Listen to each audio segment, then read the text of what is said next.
तो आज मैंने अपने डिटेल्ड लेक्चर जिसे कहते हैं 302 के ऊपर यूट्यूब के चैनल के ऊपर अपलोड कर दिया है। उसे आप लाजमी खोलें और चेक करें। तो सबसे पहले मैं आप लोगों को समझाना चाहूँगा सेक्शन 497। सेक्शन 497 सीआरपीसी डील करता है बेल से रिलेटेड कि आखिरकार किन किन जराइम के अंदर नॉन बेलेबल ऑफेंसेस के अंदर अदालत मुल्जिम को ज़मानत के ऊपर रिहा कर सकती है।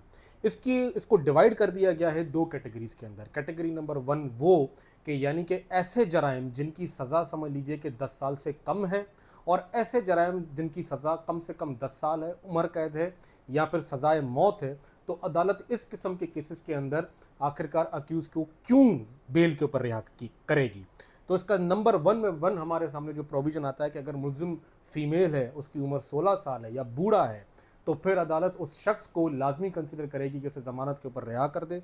अगर फ़र्ज़ कर लीजिए कि केस फर्दर इंक्वायरी में फॉल करता है, फर्दर इंक्वायरी का मतलब ये है कि अदालत ये इस चीज़ को देखेगी कि इतनी कोई डायरेक्ट स्ट्रॉन्ग एविडेंस अक्यूज़ के खिलाफ नहीं है, तो उन फैक्ट्स को अपने सामने रखते हुए अक्यूज़ को फर्दर इंक्वायरी के एम्बिट में फौरी तौर पर ज़मानत के ऊपर रिहा कर देगी। ये चीज़ अपने जहनों में अच्छे तरीके से रखिएगा कि अगर किसी शख्स का ट्रायल कॉन्क्लूड 2 साल तक नहीं हो सका है और वो मेल है, तो अदालत इस फैक्ट को भी लाजमी तौर पर देखेगी और उसे ज़मानत के ऊपर रिहा कर देगी। तफसीली लेक्चर मेरे यूट्यूब के जो चैनल है उसके ऊपर अपलोड हो चुका है, उसे लाजमी सब्सक्राइब करें, फॉलो करें। शुक्रिया, थैंक यू सो मच, अल्लाह हाफ़िज़।